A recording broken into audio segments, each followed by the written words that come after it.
Et salut les amis, c'est Résor, et bienvenue dans ce tout premier épisode de Dans l'œil de Résor, une toute nouvelle émission sur ma chaîne où je parlerai d'à peu près tout et n'importe quoi, souvent, je l'espère, en compagnie d'invités.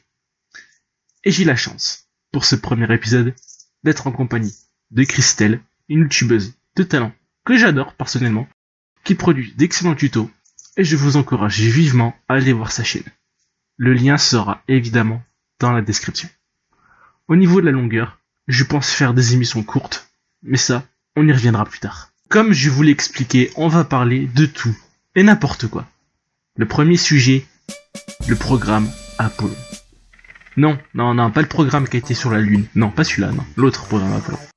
On parle bien du programme en 70 jours de Body Time qui promet des changements au niveau physique. La première chose qui saute aux yeux quand on tape le nom du programme sur Google, c'est ça. Apollon est un programme de fitness de transformation spectaculaire, permettant de prendre des muscles et ou perdre du poids. Vous noterez qu'il y a déjà une faute d'orthographe dans la description sur Google. Ouais, on chipote, mais ça fait pas du tout sérieux. Donc ce programme qui dure, 10 semaines, c'est bien vous suivez, promet de gros changements.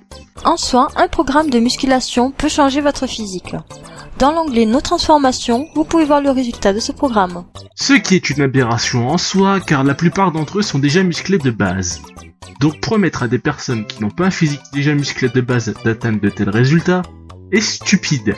Si vous n'êtes pas habitué et que vous n'avez jamais fait de musculation, des résultats vont très vite apparaître. C'est vrai.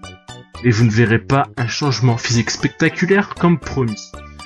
Promettre un résultat phénoménal comme sur la page d'accueil, ainsi que des muscles en béton au bout de 70 jours seulement, je trouve ça foncièrement malhonnête. Parlons aussi du prix. Le prix du programme est d'environ 300 € pour 70 jours. Pour ce prix, vous avez l'accès aux exercices, conseils, la nutrition qui va avec et tout ça. Pour toi et ta copine, c'est 500 €. En sachant que les prix moyens d'un abonnement annuel en salle tournent autour des 300-350 €. Là, c'est 300 € pour à peine plus de 2 mois. Mais il faut aussi aller en salle pour suivre le programme si vous n'avez pas les haltères et barres chez vous.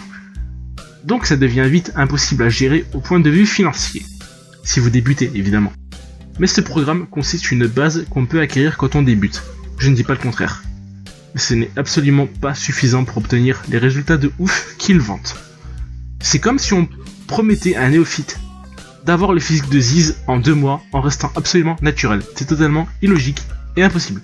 Deuxième sujet, les sites de rencontres et notamment un site en particulier. On connaît tous un site de rencontre plus ou moins original.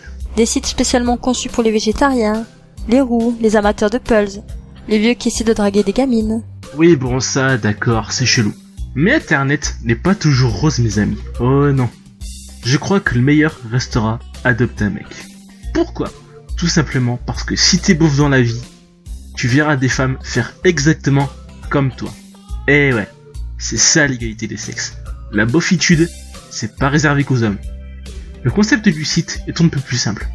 Fallait vraiment pas faire Sciences Po ou école de commerce pour trouver un concept pareil. En gros, l'homme est une marchandise que la femme décide d'adopter ou non. Le site est entièrement gratuit pour les femmes, et c'est l'homme qui doit casquer plein pot. Mais il faut savoir que si la femme a suffisamment d'amis sur le site, elle gagnera en plus des cadeaux. Donc en gros, toi qui disposes de pectoraux, tu payes non seulement pour te faire adopter, mais en plus, tu contribues au cadeau gratuit des utilisatrices. En gros, ce site se sert de toi, littéralement. Ouais, et c'est ça qui est cool. Toi par contre, tu payes tous les mois, tu ne reçois aucun cadeau, seulement des charmes. Tandis que Bernadette, elle ne paie rien, et elle reçoit un casque audio grâce à toi. Mais t'inquiète, tu ne sautes pas dans l'inconnu car il y a une charte de confiance. Faut pas déconner. Il y a tout ce qu'il faut pour te mettre en confiance. Il s'engage à ne pas créer de compte d'hôtesse, à respecter tes informations confidentielles. Tout ça. T'inquiète si on ne peut plus clean. T'en fais pas. En parlant de charte de confiance, maintenant on va parler des conditions d'utilisation. Vous savez, les longs textes que personne ne lit jamais et qu'on accepte en moins d'une seconde. Parfois, les conditions d'utilisation peuvent renfermer des phrases assez cocasses. Par exemple, si tu veux faire un procès à Mark Zuckerberg, faut aller directement dans le Northern District, en Californie, ou devant un tribunal d'un comté spécifique.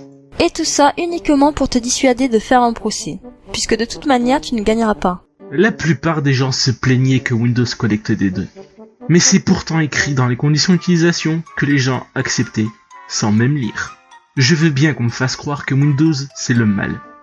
Mais suffit juste de lire 3 lignes pour comprendre qu'ils le disent eux-mêmes et que ce n'est plus un secret. Car oui, il y a encore des personnes qui pensent encore avoir découvert la supercherie. Ouais, ça existe encore. Aussi, il y a des choses vraiment très intéressantes à lire. Par exemple, eBay vous demande de vous engager à payer l'objet que vous achetez. À part si la loi est avec vous. Mais vous n'allez pas choper votre code du commerce à chaque fois que vous allez acheter quelque chose sur eBay. En somme, les conditions d'utilisation, c'est tellement obvious que ça en devient presque ridicule. Je comprends tout à fait que personne ne veut les lire, mais par pitié, arrêtez de vous plaindre d'un truc que fait Microsoft par exemple, alors que c'est écrit noir sur blanc dans les conditions d'utilisation. Et c'est tout ce que j'aurais à dire pour ces 3 sujets pour aujourd'hui. Je remercie vraiment Christelle d'avoir participé à cette émission. Sans déconner, merci Christelle, tu gères. Et je lance un appel. Ceux qui veulent participer à la prochaine émission, dites-le moi. D'ailleurs, je mettrai un petit sujet dans le forum pour savoir qui voudrait participer aux prochaines émissions. J'espère qu'il y aura du monde. En tout cas, j'espère que cet épisode vous aura plu. Si c'était le cas, vous connaissez la chanson. C'était Trésor pour vous servir. Encore une fois, merci Christelle. Je vous aime. Bisous.